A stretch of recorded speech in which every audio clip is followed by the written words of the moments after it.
অন্তর্বর্তী সরকারের ১০০ দিন পূর্তি উপলক্ষে জাতির উদ্দেশ্যে ভাষণ দিচ্ছেন প্রধান উপদেষ্টা ডক্টর মোহাম্মদ ইউনূস। আমরা সরাসরি চলে যাচ্ছি তার বক্তব্যে। সন্তানদের যারা এই বিপ্লবে অংশগ্রহণ করেছে, আমরা অন্তর্বর্তীকালীন সরকারের প্রথম ১০০ দিন অতিক্রম করলাম। আপনারা জানেন কি কঠিন এক পরিস্থিতিতে আমাদের দায়িত্ব গ্রহণ করতে হয়েছে। ছাত্র শ্রমিক জনতার অভূতপূর্ব গণ অভ্যুত্থানের পর ফ্যাসিস্ট সরকার প্রধান পালিয়ে গেলে দেশ সরকার শূন্য হয় সাময়িকভাবে। পুলিশ প্রশাসন এ সময় সম্পূর্ণ নিষ্ক্রিয় হয়ে পড়লে উদ্বেগজনক এক পরিস্থিতির সৃষ্টি হয়। স্বৈরশাসনে বিপর্যস্ত এই দেশকে আমাদের সবাইকে মিলে পুনর্গঠন করতে হচ্ছে। জুলাই আগস্ট বিপ্লবের পর আমরা এমন একটি দেশ হাতে পেয়েছি যার সর্বত্র ছিল বিশৃঙ্খলা। স্বৈরশাসন টিকিয়ে রাখতে আইন শৃঙ্খলা বাহিনীকে জনগণের মুখোমুখি দাঁড় করিয়ে দেওয়া হয়েছিল। বিপ্লব চলাকালে প্রায় ১৫০০ ছাত্র শ্রমিক জনতার শহীদে মৃত্যু হয়। আমাদের সরকার প্রতিটি মৃত্যুর তথ্য অত্যন্ত যত্নের সাথে জোগাড় করছে। এই বিপ্লবে আহত হয়েছে ১৯,৯৩১ জন। আহতদের জন্য ঢাকার ১৩টি হাসপাতাল সহ বিভিন্ন বিশেষায়িত হাসপাতালে চিকিৎসার ব্যবস্থা করা হয়েছে। প্রতিদিনই তালিকায় আরও নতুন নতুন শহীদের তথ্য যোগ হচ্ছে, যারা স্বৈরাচারের আক্রোশের শিকার হয়ে এই পৃথিবী ছেড়ে চলে গেছেন। প্রতিটি হত্যার বিচার আমরা করবই। জুলাই আগস্ট হত্যাকাণ্ডের বিচারের যে উদ্যোগ আমরা নিয়েছি তার কাজও বেশ ভালোভাবে এগিয়ে যাচ্ছে। পতিত স্বৈরাচার শেখ হাসিনাকেও আমরা ভারতের কাছ থেকে ফেরত চাইব। কেবল জুলাই আগস্ট হত্যাকাণ্ডই নয়, আমরা গত ১৫ বছরে সব অপকর্মের বিচার করব। অসংখ্য মানুষ গুম হয়েছে, খুন হয়েছে। এই সময় আমরা গুমের তদন্তে একটা কমিশন গঠন করেছি। কমিশন প্রধান আমাকে জানিয়েছেন অক্টোবর পর্যন্ত তারা ১৬০০ গুমের তথ্য পেয়েছেন। তাদের ধারণা এই সংখ্যা ৩৫০০ ছাড়িয়ে যাবে। অনেকেই কমিশনের কাছে গুমের অভিযোগ করতে ভয় পাচ্ছেন, এই ভেবে যে অভিযুক্ত ব্যক্তিদের দ্বারা তারা আবার আক্রান্ত হতে পারেন, ক্ষতিগ্রস্ত হতে পারেন। আমি আপনাদের আশ্বস্ত করতে চাই, আপনারা দ্বিধাহীন চিত্তে কমিশনকে আপনাদের অভিযোগ জানান। কারো সাধ্য নাই আপনাদের গায়ে আবার হাত দেয়। গুম কমিশনের সদস্যদের কাছে ভুক্তভোগীদের যে বিবরণ আমরা পেয়েছি তা অত্যন্ত মর্মান্তিক। জুলাই আগস্টের বিপ্লবের পর ছাত্রছাত্রীরা শহর বন্দরের দেয়ালে দেয়ালে তাদের মনের কথা লিখেছে। তাদেরও আগে যারা গুমের শিকার হয়েছে প্রতিটি গোপন আস্তানার দেয়ালে দেয়ালে তারা লিখে গেছেন তাদের কষ্টের মর্মস্পর্শী বিবরণ। তাদের এইসব কষ্টের কথা শুনে আমাদের হৃদয় কেঁপে উঠেছে। এসবের সঙ্গে জড়িতদের আমরা বিচারের কাঠগড়ায় দাঁড় করাবই। অভিযুক্ত যত শক্তিশালী হোক, যে বাহিনীরই হোক, তাকে ছাড় দেওয়ার কোনো সুযোগ নেই। কেবল দেশে নয়, গুম, খুন ও জুলাই আগস্ট গণহত্যার সাথে জড়িতদের আমরা আন্তর্জাতিক আদালতেও বিচারের উদ্যোগ নিয়েছি। ইন্টারন্যাশনাল ক্রিমিনাল কোর্টের প্রধান কৌশলী করিম খানের সঙ্গে আমার এই ব্যাপারে ইতিমধ্যে কথা হয়েছে। আইন শৃঙ্খলা রক্ষাকারী বাহিনীগুলোর কোনো সদস্য কিংবা অন্য কেউ যাতে হত্যা, গুমসহ এই ধরনের কোনো অপরাধে জড়িয়ে পড়তে না পারে, এই জন্য আমরা গুম বিরোধী আন্তর্জাতিক সনদে স্বাক্ষর করেছি। আপনারা দেখেছেন জাতিসংঘের আন্তর্জাতিক মানবাধিকার বিষয়ক হাইকমিশনার ফলকার তুর্ক সম্প্রতি বাংলাদেশ সফর করেছেন। জাতিসংঘ জুলাই আগস্ট হত্যাকাণ্ডের তদন্তে আমাদের সহযোগিতার হাত বাড়িয়ে দিয়েছেন। ডিসেম্বর প্রথম সপ্তাহে তারা আমাদেরকে তাদের রিপোর্ট হস্তান্তর করার প্রতিশ্রুতি দিয়েছে। অতীতের গুমের ঘটনাগুলো তদন্ত কাজেও আমরা নিয়মিত তাদের সঙ্গে যোগাযোগ রক্ষা করে চলেছি। মানবাধিকার রক্ষায় সহযোগিতা করতে ঢাকায় তারা তাদের জনবল বাড়ানোর প্রস্তাব দিয়েছে। আমরা এই প্রস্তাব গ্রহণ করেছি। প্রিয় দেশবাসী, আমি আগেও জানিয়েছি, আবারও জানাচ্ছি, গণ অভ্যুত্থানে সকল শহীদদের পরিবারকে পুনর্বাসন করা হবে, একজনও বাদ যাবে না। সকল আহত শিক্ষার্থী, শ্রমিক, জনতার চিকিৎসার সম্পূর্ণ ব্যয় সরকার বহন করবে। আহতদের দীর্ঘমেয়াদী এবং ব্যয়বহুল চিকিৎসা এবং শহীদদের পরিবারের দেখাশোনার জন্য স্বাস্থ্য মন্ত্রণালয়ের নেতৃত্বে একটি পূর্ণাঙ্গ তালিকা প্রস্তুত করা হয়েছে। প্রতিটি শহীদ পরিবারকে সরকারের পক্ষ থেকে ৩০ লক্ষ টাকা দেওয়া হচ্ছে। যারা বুলেটের আঘাতে তাদের দৃষ্টিশক্তি হারিয়েছেন তাদের চিকিৎসার জন্য নেপাল থেকে কর্নিয়া আনার ব্যবস্থা করা হয়েছে এবং যাদের প্রয়োজন তাদেরকে সরকারের পক্ষ থেকে বিদেশে চিকিৎসার জন্য পাঠানো হচ্ছে। জুলাই অভ্যুত্থানের কোনো শহীদ এবং আহত ছাত্র, শ্রমিক চিকিৎসা সেবা এবং পুনর্বাসন পরিকল্পনা থেকে বাদ যাবে না। এটি অন্তর্বর্তীকালীন সরকারের অঙ্গীকার। এই গণ অভ্যুত্থানের শহীদের স্মৃতি ধরে রাখতে গঠিত জুলাই শহীদ স্মৃতি ফাউন্ডেশন বেশ পাকাপোক্তভাবে তাদের কাজ শুরু করেছে। এই ফাউন্ডেশনকে সরকার ১০০ কোটি টাকা অনুদান দিয়েছে। এছাড়াও জুলাই আগস্ট বিপ্লবে শহীদ পরিবারের পুনর্বাসন ও আহতদের সর্বোত্তম চিকিৎসা নিশ্চিত করার জন্য সমাজ কল্যাণ মন্ত্রণালয়ের পক্ষ থেকে $5 মিলিয়ন একটি বরাদ্দ প্রস্তাব অর্থনৈতিক সম্পর্ক বিভাগের মাধ্যমে বিশ্ব ব্যাংকে পাঠানো হয়েছে। পতিত স্বৈরাচার পুলিশকে দলীয় কর্মীর মতো ব্যবহার করেছে। বাধ্য হয়ে তাদের অনেকেই গণহত্যায় অংশ নিয়েছেন। খুবই স্বাভাবিক প্রতিক্রিয়া হিসেবে তারা জনরোষের শিকার হয়েছেন। এতে তাদের মনোবল অনেক কমে যায়। আমরা পুলিশের মনোবল ফিরিয়ে এনে তাদের আবার আইন শৃঙ্খলা রক্ষায় কাজে লাগানোর চেষ্টা করছি। এক্ষেত্রে অনেক দৃশ্যমান উন্নতিও হয়েছে। আইন শৃঙ্খলা রক্ষায় বাংলাদেশ সেনাবাহিনীকেও কিছু নির্বাহী ক্ষমতা দেওয়া হয়েছে, যা পরিস্থিতির দৃশ্যমান উন্নতিতে সহায়তা করেছে। আমি আপনাদের সবাইকে ধন্যবাদ জানাই। কঠিন এই সময়ে আপনারা সবাই অপরিসীম ধৈর্যের পরিচয় দিয়েছেন। ধন্যবাদ জানাই দেশের রাজনৈতিক দলের নেতৃবৃন্দকে। তারা তাদের কর্মীদের শান্ত থাকার আহ্বান জানিয়েছেন। প্রতিশোধ স্পৃহায় লিপ্ত হয়ে কেউ যাতে হানাহানিতে জড়িয়ে না পড়ে সেই আহ্বান জানিয়েছেন। আপনাদের সবাই এই আহ্বানে সাড়া দিয়েছেন। ফেসিবাদী শক্তি ভয় দেখিয়েছিল তারা ক্ষমতা ছাড়লে দেশের লাখ লাখ লোক মারা পড়বে।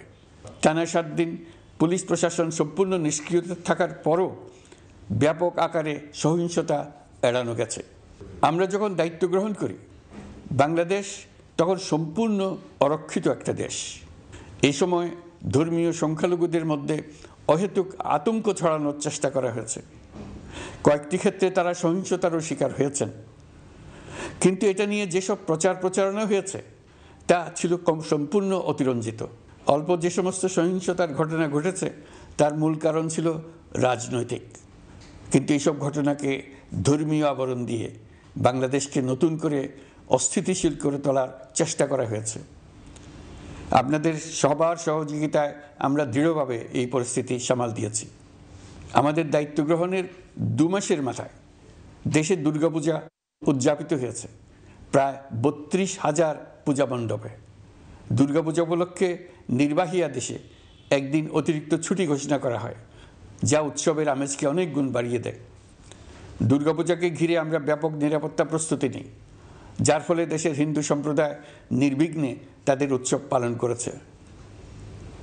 আমরা দায়িত্বে আসার পর যে অল্প কিছু ক্ষেত্রে তারা সহিংসতার শিকার হয়েছেন আমরা তার প্রতিটি ঘটনার তদন্ত করেছি। শুধু হিন্দু সম্প্রদায় নয়, দেশের কোনো মানুষই যাতে কোনো রকম সহিংসতার শিকার না হয় সেজন্য আমরা যথাসাধ্য চেষ্টা করছি এবং সবসময় সে চেষ্টা করে যেতে থাকব। আপনারা জানেন চলতি বছর বাংলাদেশের বিভিন্ন অঞ্চলে 6টি বন্যা হয়েছে। আপনাদের সবার সহযোগিতায় আমরা এই বন্যা মোকাবেলা করেছি। বাংলাদেশের দেশপ্রেমিক সশস্ত্র বাহিনী বন্যা মোকাবেলায় জনগণের সাথে কাঁধে কাঁধ মিলিয়ে কাজ করেছে।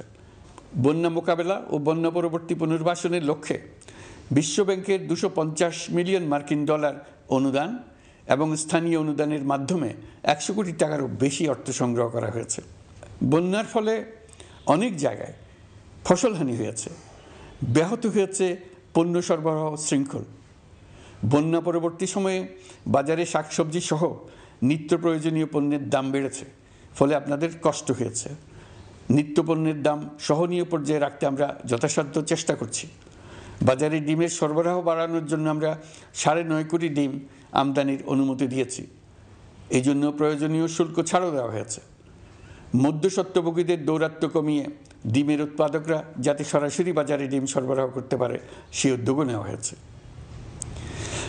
মানুষ যাতে স্বল্প মূল্যে কৃষিপণ্য কিনতে পারে সেজন্য রাজধানী সহ বিভিন্ন স্পটে সরকারি কিছু পণ্য বিক্রি করা হচ্ছে। টিসিবির মাধ্যমে 1 কোটি নিম্ন আয়ের ফ্যামিলি কার্ডের মধ্যে 57 লাখকে স্মার্ট কার্ডে রূপান্তরিত করা হয়েছে। বন্যার ফলে চালের উৎপাদন ব্যাহত হওয়ায় চাল আমদানিতে শুল্ক ছাড় দেওয়া হয়েছে। আসন্ন রমজানে নিত্য প্রয়োজনীয় দ্রব্যের সরবরাহ এবং দাম যাতে স্বাভাবিক থাকে এই জন্য সরকারের বিভিন্ন কর্তৃপক্ষ ব্যবসায়ীদের সাথে নিয়মিত বৈঠক করে যাচ্ছে। দ্রব্যমূল্য নিয়ে আমাদের কোনো লুকোছাপা নেই। মূল্যস্ফীতির পূর্ণ তথ্য জনগণের সামনে তুলে ধরা হচ্ছে। মূল্যস্ফীতি রোধে উচ্চ সুদের হার নির্ধারণ সহ একাধিক নীতিগত সিদ্ধান্ত নেওয়া হয়েছে, যার মধ্যে রয়েছে শস্য আমদানিতে এলসি সীমা অপসারণ এবং সরবরাহ চেইন সংক্ষিপ্ত করা। সামান্য হলেও জ্বালানি তেলের মূল্য কমানো হয়েছে। শিল্প কারখানায় গ্যাসের সরবরাহ বাড়ানোর উদ্যোগ নেওয়া হয়েছে, যাতে স্থানীয় পর্যায়ে উৎপাদন ব্যাহত না হয় এবং রপ্তানি ক্ষতিগ্রস্ত না হয়। গণশুনানি ছাড়া নির্বাহী আদেশে বিদ্যুৎ গ্যাসের দাম না বাড়ানোর সিদ্ধান্ত নেওয়া হয়েছে। পরিবহন খাতে চাঁদাবাজি বন্ধের চেষ্টা করা হচ্ছে। আমরা আশা করি বাজারে পণ্যমূল্য কমিয়ে আনতে এটা ভূমিকা রাখবে। নেপাল থেকে পানি বিদ্যুৎ বাংলাদেশে আনার ব্যবস্থা করা হয়েছে। দৈনন্দিন রাষ্ট্র পরিচালনার পাশাপাশি আমাদের ভবিষ্যতের বাংলাদেশ বিনির্মাণের কথাও ভাবতে হচ্ছে। আপনারা সবাই জানেন আমাদের সবচেয়ে গুরুত্বপূর্ণ কাজ হচ্ছে একটি অবাধ সুষ্ঠু নির্বাচন আয়োজনের মধ্য দিয়ে নির্বাচিত সরকারের কাছে দায়িত্ব হস্তান্তর। আমরা রাজনৈতিক দলগুলোর সঙ্গে আমাদের নিয়মিত যোগাযোগ অব্যাহত রেখেছি। বিভিন্ন ইস্যুতে তাদের মতামত নিয়ে যাচ্ছি। সরকারের সিদ্ধান্ত গ্রহণে এসব মতামত অনেকাংশে প্রতিফলিত হচ্ছে। চলমান সংস্কার প্রক্রিয়ায় তাদের প্রতিটি মতামত সক্রিয়ভাবে বিবেচনায় নেওয়া হচ্ছে।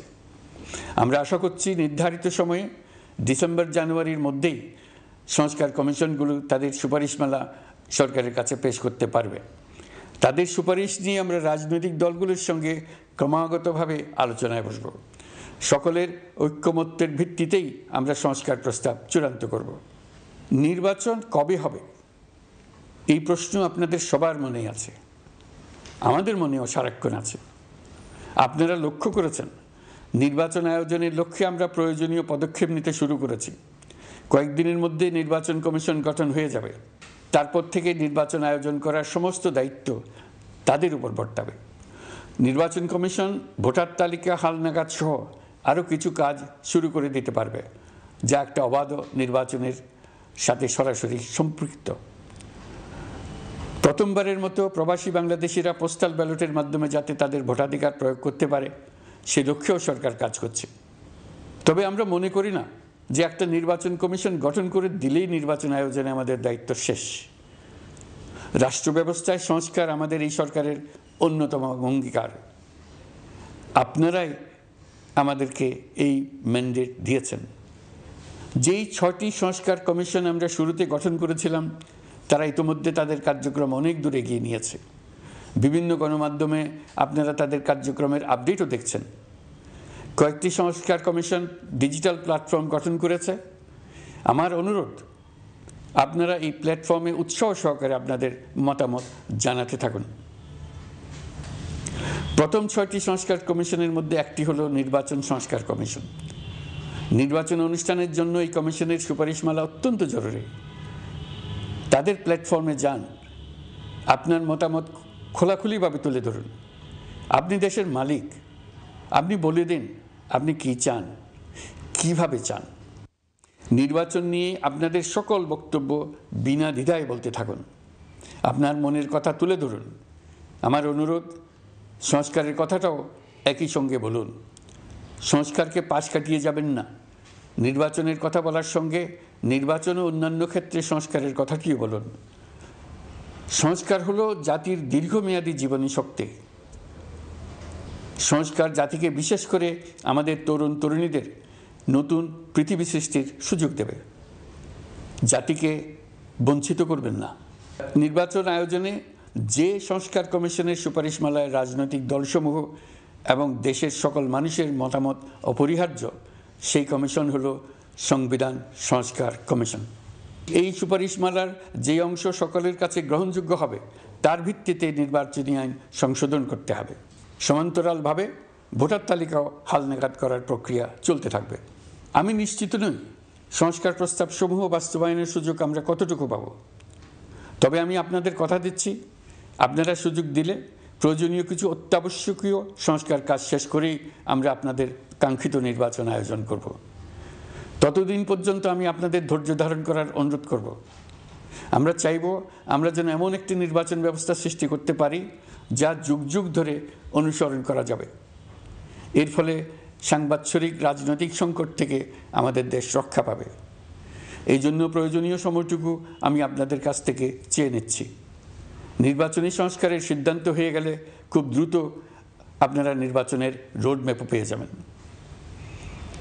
অন্তর্বর্তী সরকার সৃষ্টি হয়েছে রাজনীতিকে নীতির কাঠামোয় আনার জন্য এবং রাজনীতির জন্য নতুন পরিবেশ সৃষ্টির নিবিড় আকাঙ্ক্ষা থেকে। এই আকাঙ্ক্ষা পূরণ করা থেকে জাতিকে বঞ্চিত করবেন না। নির্বাচনের ট্রেন যাত্রা শুরু করেছে, এটা আর থামবে না। কিন্তু যেতে যেতে আমাদের অনেকগুলো কাজ সেরে ফেলতে হবে।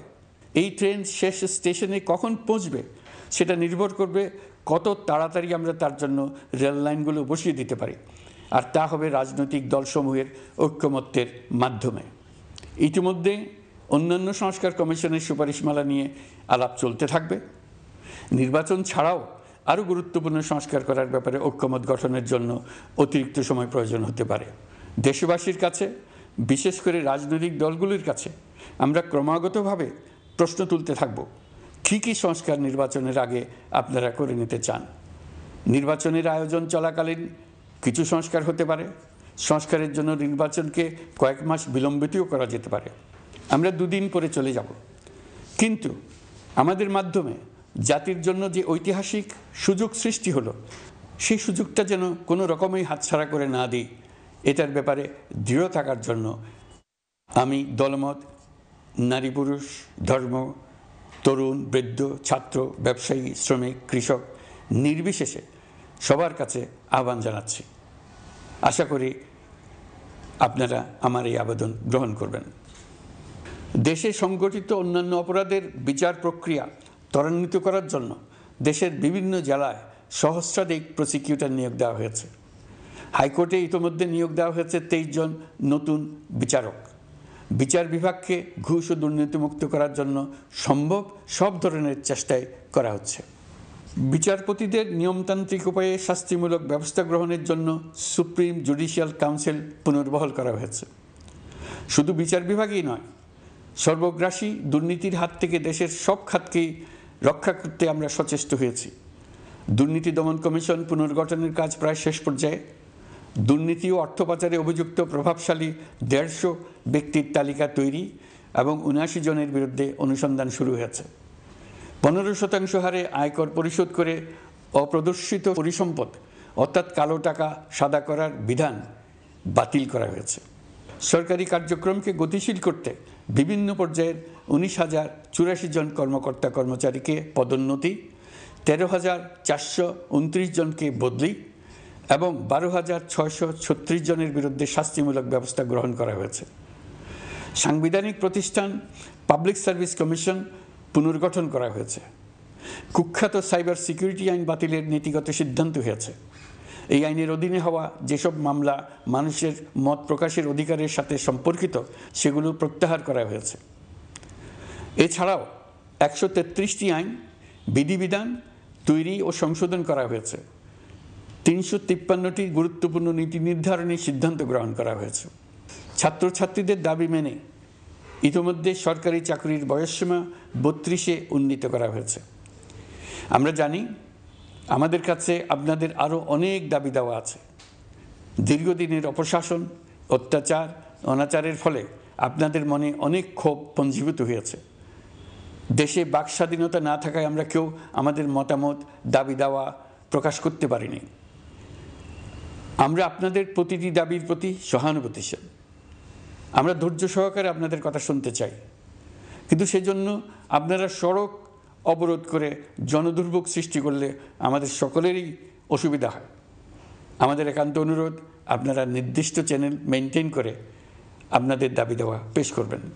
আমাদের বৃহৎ রপ্তানি পণ্য গার্মেন্টস শিল্পে গত কিছুদিন ব্যাপক অস্থিরতা বিরাজ করছে। ফ্যাসিস্ট সরকারের সুবিধাভোগী বেশ কিছু গার্মেন্টস মালিক পালিয়ে যাওয়ায় শ্রমিকদের বেতন ভাতা নিয়ে অনিশ্চয়তা তৈরি হয়েছে। অন্য অনেক কারখানাও শ্রমিকদের ন্যায্য বেতন সহ অন্যান্য সুবিধা থেকে বঞ্চিত ছিল। শ্রমিকরা তাদের দীর্ঘদিনের বঞ্চনার প্রতিবাদ জানাতে এবং অনিশ্চয়তা থেকে মুক্তি পেতে রাস্তায় নেমে আসে। আমরা তাদের কথা শুনেছি, তাদের আলোচনার টেবিলে নিয়ে আসতে পেরেছি। আমরা অত্যন্ত আনন্দিত যে মালিক শ্রমিকের মধ্যে 18 দফার একটা ব্যাপক ভিত্তিক চুক্তি স্বাক্ষরিত হয়েছে। বড় ধরনের কোনো সহিংসতা ছাড়াই আমরা শ্রমিক অসন্তোষ নিরসন করতে পেরেছি। তারা আবার উৎপাদনে ফিরেছে। এতে প্রাণ ফিরে পেয়েছে বাংলাদেশের রপ্তানিমুখী এই শিল্প। নানা প্রতিকূলতা সত্ত্বেও অক্টোবর মাসে আমাদের রপ্তানিতে প্রবৃদ্ধি হয়েছে প্রায় 21%। আমরা যখন কাজ শুরু করেছি দেশের অর্থনীতি ছিল বিপর্যস্ত, বৈদেশিক মুদ্রার রিজার্ভ ছিল তলানিতে। আসার কথা, এই রিজার্ভ পরিস্থিতি এখন উন্নতির পথে। গত 3 মাসে রিজার্ভে কোনো রকম হাত না দিয়েই আমরা প্রায় $2 বিলিয়ন বৈদেশিক ঋণ শোধ করতে পেরেছি। জ্বালানি তেল আমদানিতে পুঞ্জীভূত বকেয়ার পরিমাণ $478 মিলিয়ন হতে কমিয়ে $160 মিলিয়ন আনতে পেরেছি। অর্থনীতি পুনরুদ্ধারে আমরা সর্বাত্মক চেষ্টা চালিয়ে যাচ্ছি। বিশ্বব্যাংক, IMF সহ বিভিন্ন দাতা সংস্থা ইতিমধ্যে ঋণ ও অনুদান হিসেবে $8 বিলিয়ন দেওয়ার প্রতিশ্রুতি দিয়েছে, যা আমাদের ভঙ্গুর অর্থনীতিকে সচল করতে সক্ষম হবে। পতিত সরকার আমাদের জন্য যে ভঙ্গুর অর্থনৈতিক পরিস্থিতি রেখে গিয়েছে, তাতে রাজস্ব আদায়ে গতি আনতে হিমশিম খেতে হচ্ছে জাতীয় রাজস্ব বোর্ডকে। এর মধ্যেও জুলাইয়ের নেতিবাচক অবস্থা থেকে অক্টোবর নাগাদ রাজস্ব আদায়ে 9.9% প্রবৃদ্ধি অর্জিত হয়েছে। আগের অর্থ বছরের সংশোধিত বাজেটে বিপুল রাজস্ব ঘাটতি ছিল, যে কারণে এবার শুরু থেকেই রাজস্ব আদায়ের লক্ষ্যমাত্রা অনেক বেড়ে যায়। এর ফলে স্বৈরাচার পতনের পরবর্তী 3 মাসে 9.9% রাজস্ব বৃদ্ধির পরেও লক্ষ্যমাত্রার বিপরীতে 23%-এর বেশি ঘাটতি থেকে যায়। রাজস্ব আদায়ের গতি আনতে আমি এখন অনলাইনে আয়কর রিটার্ন জমা দিতে উৎসাহিত করছি। আন্তর্জাতিক সাহায্য সংস্থা, বিশ্বব্যাংক, IMF, UNDP ইত্যাদি প্রধানদের সঙ্গে আমার দীর্ঘ বৈঠক হয়েছে। তারাও বাংলাদেশকে নতুনভাবে এবং সর্বাত্মকভাবে সাহায্যের জন্য তাদের আগ্রহ ব্যক্ত করেছেন। চীনের পররাষ্ট্রমন্ত্রীর সঙ্গে একান্ত বৈঠকে চীনের পক্ষ থেকে যাবতীয় সাহায্যের আশ্বাস দিয়েছেন। 100 দিন আগে আর্থিক দিক থেকে আমরা যে লণ্ডভণ্ড অবস্থা থেকে যাত্রা শুরু করেছিলাম, সেটা এখন অতীত ইতিহাস হয়ে দাঁড়িয়েছে। এই 100 দিনে অর্থনীতি সবল অবস্থানে চলে আসছে। এটা সম্পূর্ণ নিজস্ব নীতিমালা দিয়ে হয়েছে। বলা বাহুল্য, এখনও আমাদের বন্ধুদের কাছ থেকে যে সাহায্যের আয়োজন হয়েছে তা আসা শুরু করেনি।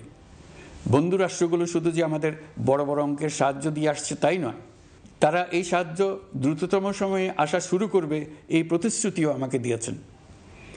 এই সাহায্য আসা শুরু করলে আমাদের অর্থনীতি অত্যন্ত মজবুত এবং আকর্ষণীয় অর্থনীতিতে পরিণত হবে। বিদেশি বিনিয়োগকারীরাও নানা রকম বিনিয়োগে উৎসাহিত হয়ে এগিয়ে আসবে। বিনিয়োগকারীদের সঙ্গে এখন থেকে আমরা আলোচনা শুরু করে দিয়েছি। বিশ্বের রাষ্ট্রপুঞ্জের মজলিসে আমরা এখন সম্মানিত এবং প্রশংসিত দেশের অবস্থানে পৌঁছতে পেরেছি। এর কারণে পরাজিত শক্তি নানা কৌশল করেও তাদের দিকে দৃষ্টি আকর্ষণ করতে পারছে না। তারা নানা চেহারা নিয়ে আপনাদের প্রিয়পাত্র হবার চেষ্টা করছে। পরাজিত শক্তির ষড়যন্ত্র থেকে নিজেকে মুক্ত রাখুন, দেশকে মুক্ত রাখুন। এই ব্যাপারে অনড় থাকুন। এমন কিছু করবেন না যা তাদেরকে উৎসাহিত করতে সাহায্য করে। তাদেরকে সকল দিক থেকে নিরাশ করুন। সেটা নিশ্চিত করতে পারলে আমাদের আর কোনো বিষয়ে সংশয় করার প্রয়োজন নেই। সরকারের পক্ষ থেকে আমি নিশ্চয়তা দিচ্ছি, সকল প্রকার সীমাবদ্ধতা সত্ত্বেও আমরা আপনাদেরকে একটা মজবুত অর্থনীতি দিয়ে যাব। ভবিষ্যতে চলার পথকে সহজগম্য করে যাব। নাগরিক অধিকারসমূহ নিশ্চিত করে যাব। বিপক্ষ শক্তি যত শক্তিশালী হোক, নাশকতার যত রকম উদ্ভট পরিকল্পনাই করুক, সব কিছু নস্যাৎ করার জন্য প্রস্তুত থাকুন। এবার যে মুক্তি আমরা অর্জন করেছি তা আমাদের কাছ থেকে কেউ যেন ছিনিয়ে নিতে না পারে, তার জন্য সর্বমুহূর্তে প্রস্তুত থাকুন। আপনারা জেনেছেন, পতিত সরকার ও তার দোসররা প্রতি বছর দেশ থেকে $12 থেকে $15 বিলিয়ন পাচার করেছে। দুর্নীতি বিরোধী সংস্থা ট্রান্সপারেন্সি ইন্টারন্যাশনাল বাংলাদেশ সম্প্রতি এই তথ্য দিয়েছে। পাচার হয়ে যাওয়া এই অর্থ ফিরিয়ে আনার জন্য সম্ভব সকল ধরনের উদ্যোগ আমরা গ্রহণ করেছি। এই কাজে সফল হতে পারলে আমাদের অর্থনীতি আরও গতি পাবে। এই কাজে আমরা বিভিন্ন আন্তর্জাতিক সাহায্য সংস্থার সাহায্য দিচ্ছি। আমি ধন্যবাদ জানাতে চাই বিশ্ব নেতৃবৃন্দকেও। বাংলাদেশের এই সংকটময় সময়ে তারা প্রায় সবাই সহযোগিতার হাত বাড়িয়ে দিয়েছেন। আমি যখন সেপ্টেম্বরে জাতিসংঘের সাধারণ পরিষদের অধিবেশনে যোগ দিই, সে সময় মার্কিন যুক্তরাষ্ট্র, European Union, Canada, Italy, Holland, জাতিসংঘের মহাসচিব সহ বিশ্বের অনেক দেশের সরকার প্রধানের সঙ্গে আমার বৈঠক করার সুযোগ হয়। তারা স্বতঃস্ফূর্তভাবে আমাদের প্রতি সর্বাত্মক সহযোগিতা প্রদানের অঙ্গীকার ব্যক্ত করেছেন। নেপাল, মালদ্বীপ, পাকিস্তান সহ প্রতিবেশী বেশ কয়েকটি দেশের সরকার প্রধানের সঙ্গে আমার বৈঠক হয়েছে, যেখানে আমি সার্ককে পুনর্জীবিত করার কথা বলেছি। দেশে ফিরে আসার পর এসব দেশের রাষ্ট্রদূতগণ যারা ঢাকায় আছেন স্বতঃপ্রবৃত্ত হয়ে আমার সঙ্গে দেখা করে তাদের সরকার প্রধানদের অঙ্গীকার পুনর্ব্যক্ত করে গেছেন। তারা সম্পূর্ণ নতুনভাবে আমাদের জন্য সহায়তার নতুন ছক তৈরি করার কাজ শুরু করছেন। যেসব রাষ্ট্রদূত দিল্লিতে অফিস করেন তারা দিল্লি থেকে এসে দেখা করে গেছেন। ইউরোপিয়ান ইউনিয়নের 20 দেশের 20 জন রাষ্ট্রদূত দিল্লিতে থাকেন, 7 দেশের 7 রাষ্ট্রদূত ঢাকায় আছেন।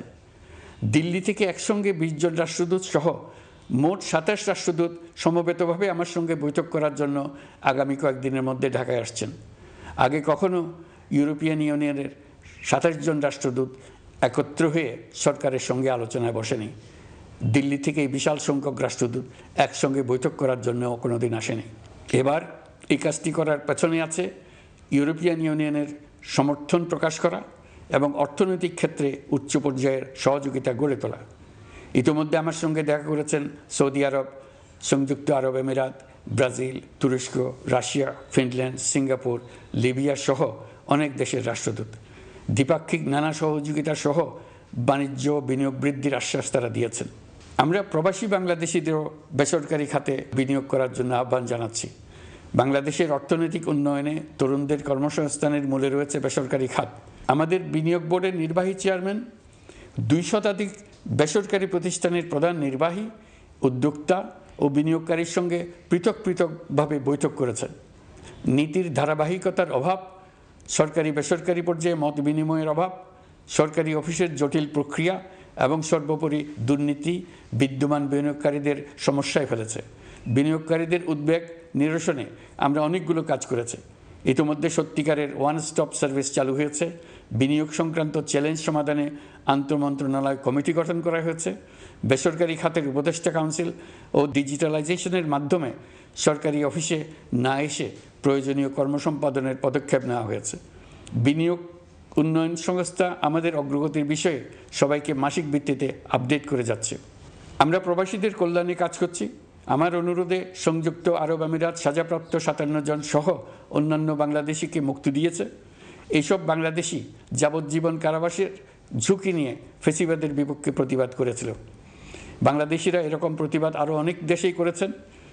আমরা তাদের প্রতি কৃতজ্ঞ। কয়েকদিন আগে বাকুতে সংযুক্ত আরব আমিরাতের প্রেসিডেন্ট জনাব শেখ মোহাম্মদ বিন জায়েদ আল নাহিয়ানের সঙ্গে আমার কথা হয়েছে। তাকে বাংলাদেশের পক্ষ থেকে ধন্যবাদ জানিয়েছি। তিনি বলেছেন বাংলাদেশের জন্য যে কোনো সাহায্য লাগলে আমি যেন তাকে জানাই। প্রবাসীদের কল্যাণে আমাদের সরকার সম্ভব সব ধরনের উদ্যোগ গ্রহণ করে যাচ্ছি। আপনারা জানেন মালয়েশিয়ার প্রধানমন্ত্রী আনোয়ার ইব্রাহিম সম্প্রতি বাংলাদেশ সফর করেছেন। 18,000 বাংলাদেশি যারা সব ধরনের আনুষ্ঠানিকতা মেনে চলার পরেও স্বৈরাচারী সরকারের অব্যবস্থাপনার জন্য মালয়েশিয়া যেতে পারেন নাই, তিনি তাদের জন্য মালয়েশিয়ার দ্বার আবার উন্মুক্ত করার আশ্বাস দিয়েছেন।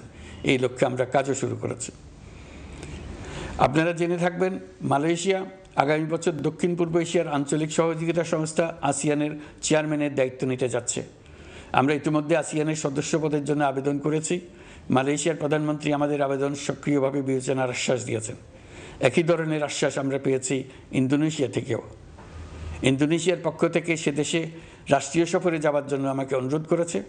সৌদি আরব সহ বিশ্বের আরও অনেক দেশ আমাদের সঙ্গে সহযোগিতা বৃদ্ধির প্রস্তাব দিয়েছে। প্রথমবারের মতো ওআইসি সদর দপ্তরে আমরা স্থায়ীভাবে রাষ্ট্রদূত নিয়োগ দিয়েছি। তুরস্কের রাষ্ট্রপতি রিসেপ তাইয়েপ এরদোগানের সাথে আগে আমার টেলিফোনে আলাপ হয়েছে।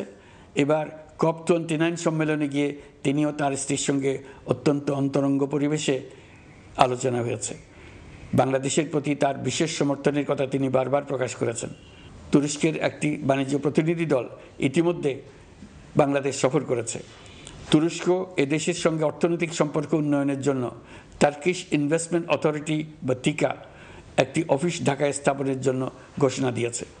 এর মাধ্যমে তুরস্কের বিনিয়োগ ও বাণিজ্য বৃদ্ধির উদ্যোগ নেওয়া হবে। এ উদ্দেশ্যে চলতি মাসে একটি উচ্চ ক্ষমতা সম্পন্ন দল তুরস্ক থেকে বাংলাদেশে আসছেন। প্রিয় দেশবাসী, নতুন হজ প্যাকেজ ঘোষণা করা হয়েছে। তাতে হজের ব্যয় 1 লাখ টাকারও বেশি কমিয়ে আনা হয়েছে। পাশাপাশি আমরা এই সিদ্ধান্ত গ্রহণ করেছি, এই বছর সরকারি খরচে কাউকে হজে পাঠানো হবে না। আমরা নতুন বাংলাদেশকে একটা পরিবেশ বান্ধব এবং জীব বৈচিত্র্যময় দেশ হিসেবে গড়ে তোলার উদ্যোগ নিয়েছি। এটি তরুণদের আকাঙ্ক্ষা, আমাদের সবারই আকাঙ্ক্ষা।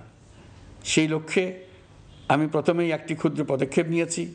সমগ্র সচিবালয়ে প্লাস্টিকের পানির বোতল ব্যবহার নিষিদ্ধ করেছি। ইতিমধ্যে সুপার শপগুলোতে পলিথিনের শপিং ব্যাগ ব্যবহার বন্ধ করার উদ্যোগ নেওয়া হয়েছে। গত কয়েক দশকে যে পরিমাণ নদী দূষণ হয়েছে, আমরা তা বন্ধ করার উদ্যোগ নিয়েছি। আপনারা সবাই অবগত আছেন, জলবায়ু পরিবর্তন আমাদের জীবনযাত্রার জন্য কীরকম হুমকি হয়ে আসছে। গত 1 বছরে বাংলাদেশ প্রায় 15টি প্রাকৃতিক দুর্যোগের শিকার হয়েছে। মানুষের সৃষ্ট নানাবিধ দুর্যোগের পাশাপাশি এইসব প্রাকৃতিক দুর্যোগের বিপক্ষেও আমাদের লড়তে হচ্ছে। আজারবাইজানে জলবায়ু সম্মেলনে বিশ্ব নেতৃবৃন্দকে আমি আমার উদ্যোগের কথা জানিয়েছি। সেখানে জাতিসংঘের মহাসচিব, ইউরোপ, এশিয়া, আফ্রিকার অনেক সরকার প্রধানের সঙ্গে আমার দেখা হয়েছে। যতটুকু আলাপ আলোচনা সম্ভব হয়েছে, আমি সবার কাছে জলবায়ুর প্রতিকূল প্রভাব মোকাবেলা সহ গণতান্ত্রিক উত্তরণের পথে বাংলাদেশের অগ্রযাত্রায় সহযোগিতা চেয়েছি। তারা সবাই সহযোগিতার অঙ্গীকার করেছেন। গত 100 দিনে আমরা অনেক কল্যাণমূলক কাজ করেছি, যা এখানে স্বল্প পরিসরে বর্ণনা করা সম্ভব নয়। আমাদের সরকার স্বচ্ছতা ও জবাবদিহিতায় বিশ্বাসী। তাই আমি সরকারের সকল মন্ত্রণালয়কে নির্দেশ দিয়েছি তাদের নিজ নিজ কাজের বিস্তারিত বিবরণ নিজেদের ওয়েবসাইট ও সামাজিক যোগাযোগ মাধ্যমে প্রকাশ করার জন্য। আমি আমার দপ্তরকেও বলেছি সরকারের সব কাজের বিবরণ যাতে জনগণ জানতে পারে, এই জন্য যেন প্রয়োজনীয় পদক্ষেপ নেওয়া হয়। এই সরকারকে ব্যর্থ করার জন্য, অকার্যকর করার জন্য বিশাল অর্থে বিশ্বব্যাপী এবং দেশের প্রতিটি স্থানে, প্রতিটি প্রতিষ্ঠানে এক মহাপরিকল্পনা প্রতি মুহূর্তে কার্যকর রয়েছে। তাদের একটি বড় প্রচেষ্টা হচ্ছে আমাদের মধ্যে বিভেদ সৃষ্টি করা। পতিত সরকারের নেতৃবৃন্দ যারা এদেশ থেকে বিপুল পরিমাণ অর্থ পাচার করে নিয়ে গেছে, সেই অর্থে বলীয়ান হয়ে তারা দেশে ফিরে আসার জন্য চেষ্টা করে যাচ্ছে। তাদেরকে কিছুতেই সফল হতে দেবেন না। তারা সফল হওয়া মানে জাতির মৃত্যু, জাতি হিসেবে আমাদের অবসান। সাবধান থাকুন। তাদের সকল হীন প্রচেষ্টাকে আমাদের ঐক্যের মাধ্যমে নস্যাৎ করে দেন, যেভাবে নস্যাৎ করেছিলেন তাদের বন্দুকের গুলিকে, তাদের আয়নাঘরকে, প্রতি পায়ে তাদের অনাচারের শিকলকে। এই ব্যাপারে সবাই একমত থাকুন, ঐক্যবদ্ধ থাকুন। আপনারা সবাই ভালো থাকবেন।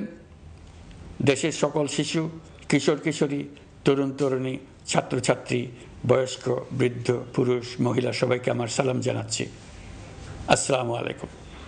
অন্তর্বর্তী সরকারের 100 দিন পূর্তি উপলক্ষে জাতির উদ্দেশ্যে ভাষণ দিচ্ছিলেন প্রধান উপদেষ্টা ডক্টর মোহাম্মদ ইউনূস। আমরা সরাসরি ছিলাম তার ভাষণে।